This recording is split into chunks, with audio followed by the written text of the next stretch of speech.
پاکستان اور افغان طالبان جنگ بندی جاری رکھنے پر متفق، مذاکرات کا مشترکہ اعلامیہ جاری۔ پاکستان اور افغانستان جنگ بندی جاری رکھنے پر متفق ہو گئے۔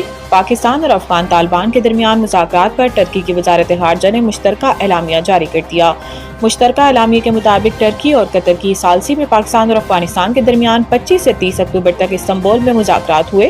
یہ مذاکرات دوحہ میں 18 اور 19 اکتوبر کو طے پانے والے جنگ بندی معاہدے کو مضبوط بنانے کے لیے منعقد کیے گئے۔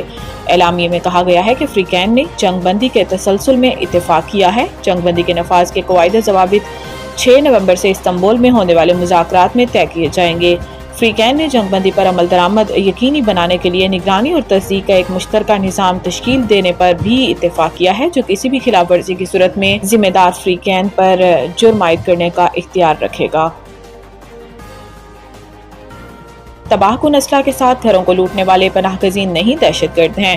وزیر دفاع خواجہ آصف نے افغان وفد کے بیان کو بے بنیاد اور غیر منطقی قرار دیتے ہوئے شدید تنقید کی اور کہا کہ ٹی ٹی پی کے دہشت گردوں کا افغان سرزمین پر پناہ گزینوں کے طور پر موجودگی کا دعویٰ بالکل مضحکہ خیز ہے۔ واضح ہے کہ استنبول مذاکرات میں شریک افغان وفد نے دعویٰ کیا تھا کہ یہ دہشت گرد اپنے گھروں کو واپس جا رہے ہیں۔ سوشل میڈیا پر اپنے پیغام میں وزیر دفاع نے سوال اٹھایا کہ یہ کس طرح کے پناہ گزین ہیں جو اپنے گھروں کو انتہائی تباہ کن اسلحے سے لیس ہو کر واپس جا رہے ہیں۔ انہوں نے کہا کہ یہ کیسے پناہ گزین ہیں جو سڑکوں یا گاڑیوں کے ذریعے نہیں بلکہ چوروں کی طرح پہاڑوں کے دشوار گزار راستوں سے پاکستان میں داخل ہو رہے ہیں۔ خواجہ آصف نے افغان وفد کے موقف کو ان کی نیت کی بے ایمانی اور عدم صداقت کا غماز قرار دیتے ہوئے کہا کہ ان کا یہ بیان ان کی کمزوری اور عدم خلوص کو ظاہر کرتا ہے۔ خواجہ آصف نے مزید کہا کہ اگر افغان سرزمین پاکستان کے خلاف دہشت گردی کے لیے استعمال ہوئی تو پاکستان ہر قیمت پر جواب دے گا۔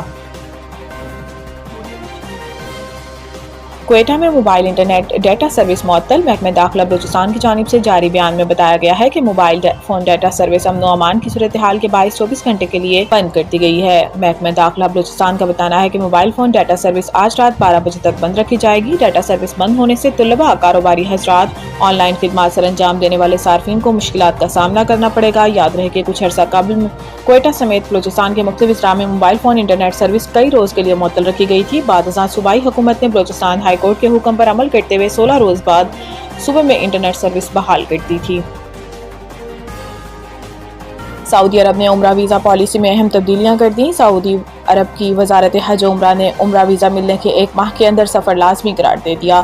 وزارت کے مطابق ویزا اجراء کے 30 دن کے اندر سعودی عرب میں داخل نہ ہونے کی صورت میں ویزا خود بخود منسوخ ہو جائے گا۔ نئے قانون کے تحت ویزا ملنے کے بعد سعودی عرب میں داخلے سے قبل کی مدت 3 ماہ سے گھٹا کر 1 ماہ کی گئی ہے۔ تاہم سعودی عرب میں داخل ہونے کے بعد عازمین کو قیام کے لیے پہلے کی طرح 3 ماہ کا وقت ہی ملے گا۔ سعودی عرب کے قومی کمیٹی برائے عمرہ کے مشیر احمد باجفر کے مطابق نئے ضوابط آئندہ ہفتے سے نافذ ہوں گے۔ انہوں نے بتایا کہ یہ اقدام وزارت حج و عمرہ کی جانب سے عمرہ زائرین کی بڑھتی ہوئی تعداد کے پیش نظر کیا گیا ہے۔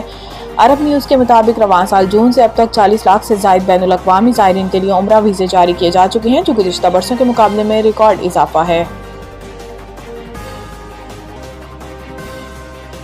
اسموگ کی صورتحال مزید خراب۔ فضائی آلودگی میں فیصل آباد کا پہلا نمبر۔ فضائی آلودگی سے متعلق ڈیٹا فراہم کرنے والی عالمی ادارے IQAir کے مطابق فیصل آباد فضائی آلودگی میں پہلے، گجرانوالہ دوسرے اور ملتان تیسرے نمبر پر ہے، جبکہ لاہور میں آج صبح کے وقت ایئر کوالٹی کی شرح 471 ریکارڈ کی گئی۔ IQAir کے مطابق فیصل آباد میں AQI 554، گجرانوالہ میں 546، ملتان میں 478، لاہور میں 471 اور بہاولپور میں 389 ریکارڈ کیا گیا، جبکہ سرکاری اعداد و شمار کے مطابق صبح کے وقت ڈی جی خان، گجرانوالہ، قصور میں ایئر کوالٹی کی شرح 500 ریکارڈ کی گئی۔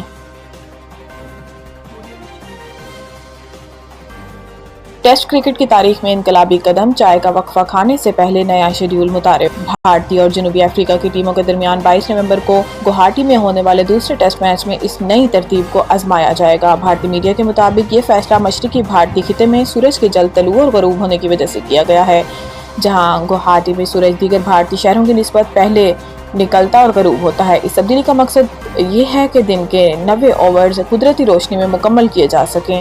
نئے شیڈول کے مطابق میچ کا آغاز صبح 9 بجے ہوگا، جو کہ روایتی وقت 9:30 سے 30 منٹ پہلے ہوگا۔ پہلا سیشن 9 سے 11 بجے تک جاری رہے گا۔ اس کے بعد 11 سے 11:20 تک چائے کا وقفہ دیا جائے گا۔ دوسرا سیشن 11:20 سے 1:20 تک جاری رہے گا اور پھر 2 بجے تک کھانے کا وقفہ دیا جائے گا۔ تیسرا سیشن 2 سے 4 بجے تک ہوگا، جس کے بعد کھیل غروب آفتاب سے قبل مکمل کر لیا جائے گا۔ یہ فیصلہ بھارتی اور جنوبی افریقہ کرکٹ بورڈ کی باہمی رضامندی سے کیا گیا ہے، جس کا مقصد گوہاٹی کے مخصوص موسمی حالات کو مد نظر رکھتے ہوئے کھیل کی بہتر پیش رفت کو یقینی بنانا ہے۔